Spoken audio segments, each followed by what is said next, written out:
Yeah, Sam Bankman-Fried. I'm probably going to be the first person to admit this. He's a genius. Still a devil, but a genius. An evil genius.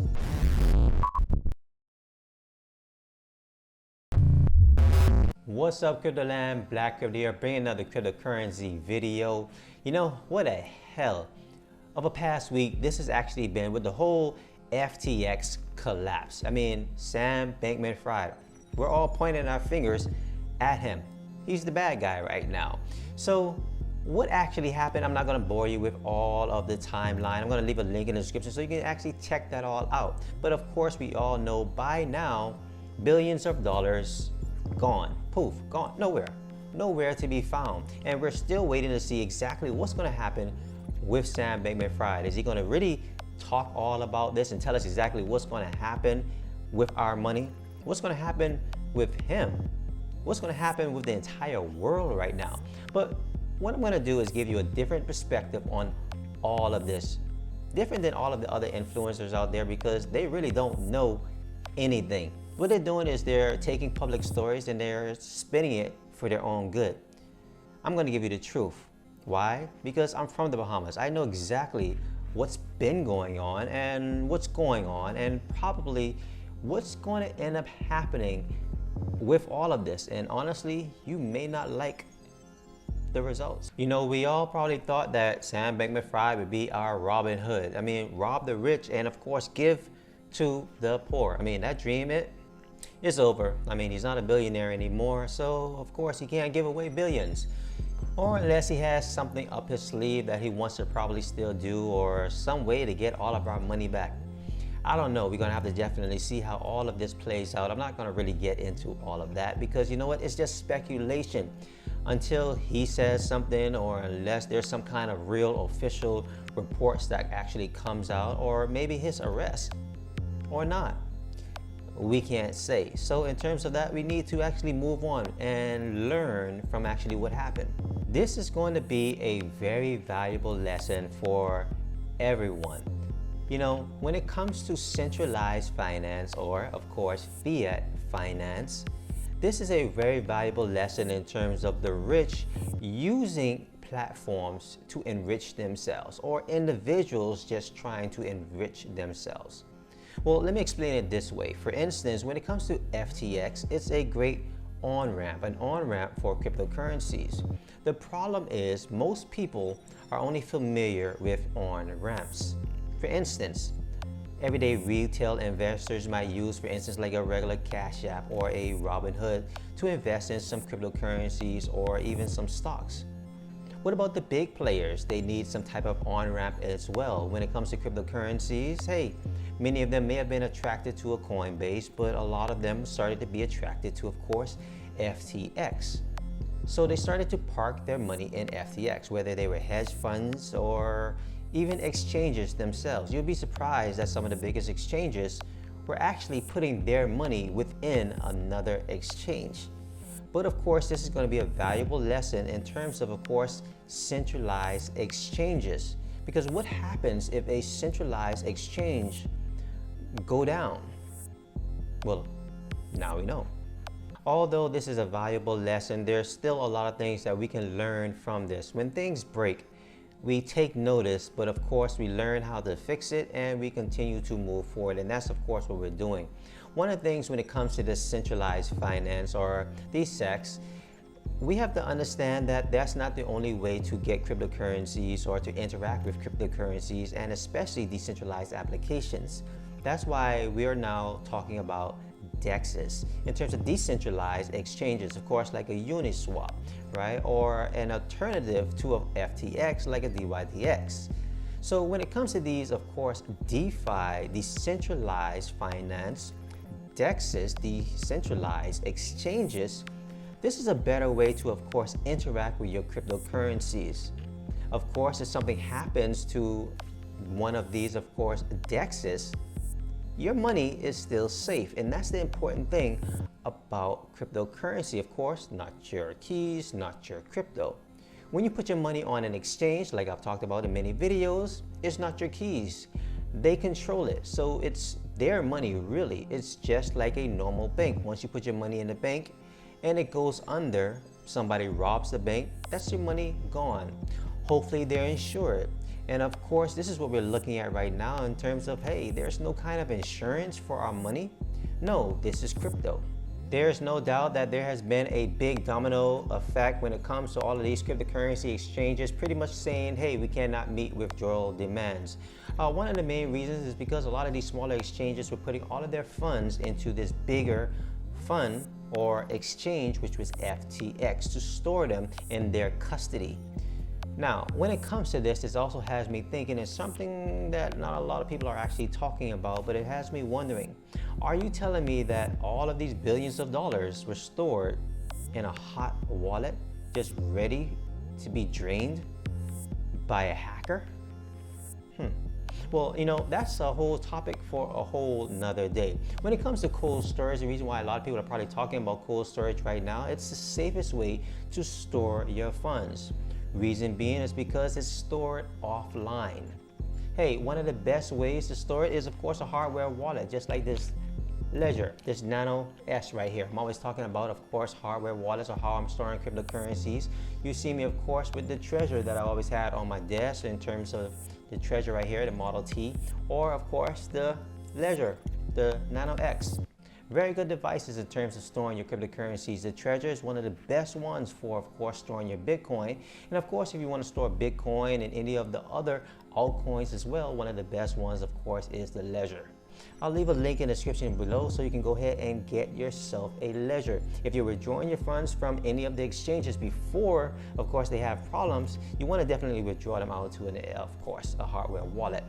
Now, when it comes to these exchanges, that's how they keep user funds safe. I mean, I'm talking about from a Binance to, of course, a Coinbase.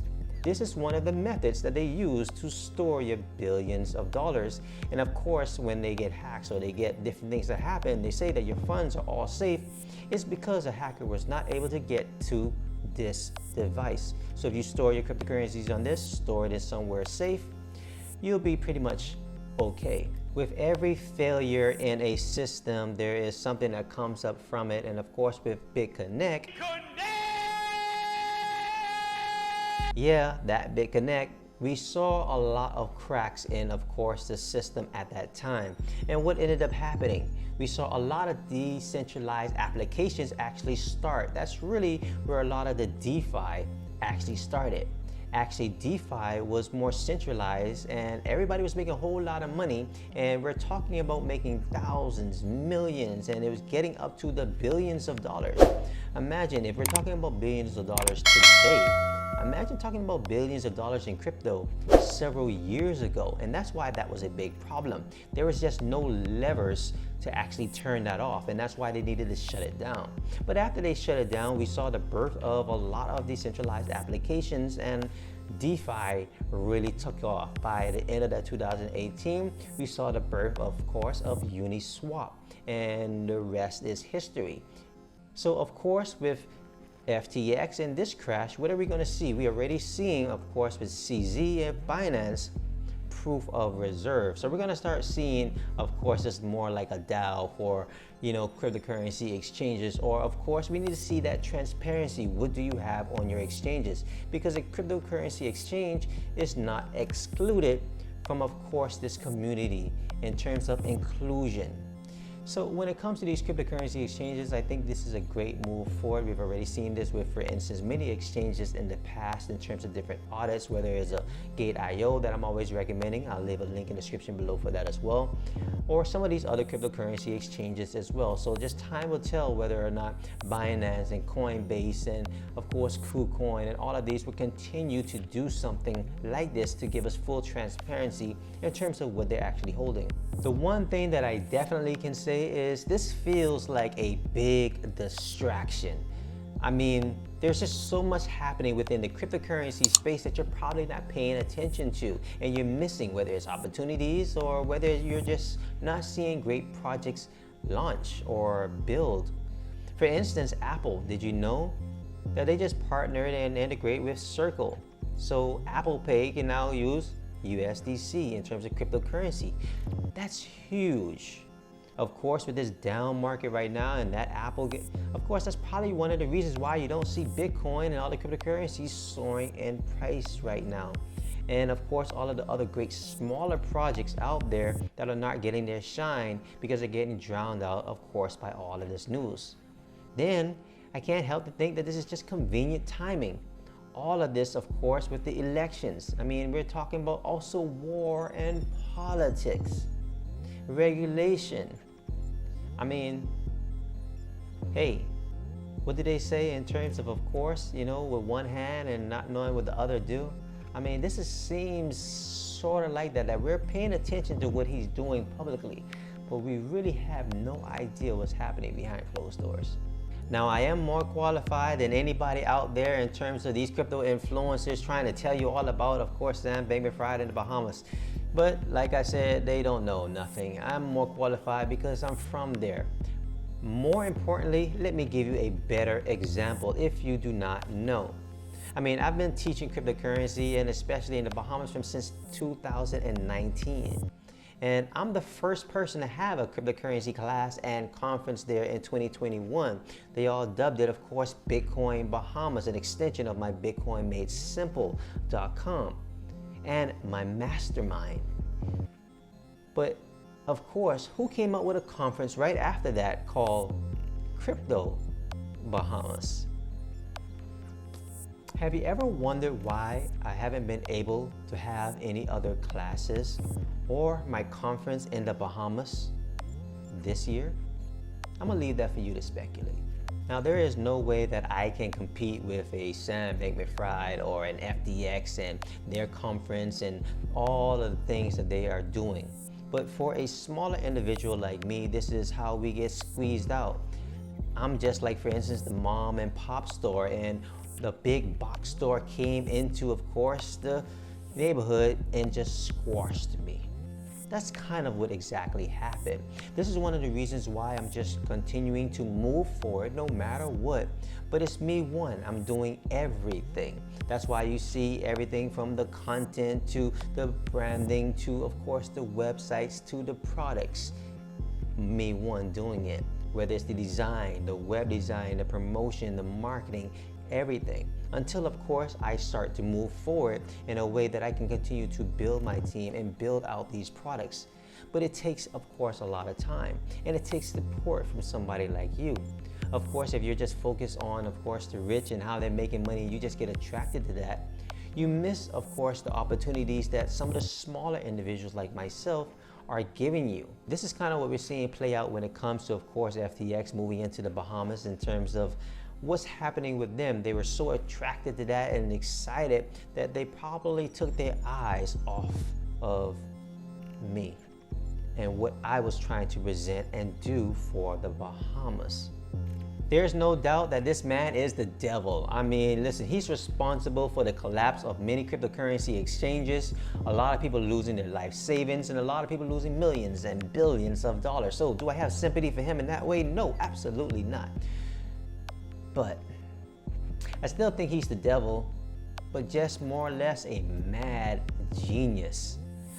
You know why? I'm gonna say that for two reasons. The first reason is maybe he did take advantage of the Bahamas and all of their legislations. We're kind of pointing at the DARES Act. He probably did take advantage of this and found some type of way to do that and have his company set up and established there. And of course, stop other exchanges from actually moving there as well. Or the second thing can be, he really is Robin Hood. But you probably don't remember the story of Robin Hood. He wasn't always loved. He was actually hated at one point. And then once he started giving to the poor, everybody loved him all over again. So maybe this whole liquidity crunch and all these funds and exchange and losing millions and billions of dollars, maybe he already robbed them. And he's gonna find some type of legal loophole to get out of this and give everybody their money back. All right, so there you have it. When it comes to Sam Bankman-Fried, I mean, is he a mad genius or is he the devil? I don't know. I mean, we're just gonna have to see how all this plays out. I mean, there's a lot that I can say and a lot that I cannot say. Of course, being a public eye. So, of course, I'm gonna have to watch it just like you. But of course, if there's something interesting, I'll definitely let you know. But I wanted to give you a different perspective on how to think about all of this. I think that there might be something coming that we are totally not expecting. Whether it was some type of loophole he's going to get out of, or for instance, he's going to be that Robin Hood and give us all our money back. I don't know how he's going to do that. Or maybe he's going to give us some kind of free pass, this oasis in the Bahamas or something. I don't know. One of the things that we do know is that we've learned from this and new things have come about, whether it's the proof of reserve or more accountability and regulations. Also, in terms of you, a retail investor, you now know, take your money off of these exchanges, store it safely in a hardware wallet. I'll definitely leave a link in the description for one of those. Well, moving forward, I hope you guys definitely support me in terms of a small player like me. In terms of big players, they can crush us so easily and you'll never hear about us, or you'll never know about the quality of products that we have. I'm going to definitely leave the links to all of my products because I need to keep the lights on. I don't have any investors. I can't go out there and just get millions and billions of dollars. I'm supported by you, the community. Another way that you can, of course, support me, hit that subscribe button, hit that bell so you'll be notified anytime I release any new videos right here on this channel. And make sure hit that like button so this video can get recommended out there to everyone. So guys, until I find out some more information, peace.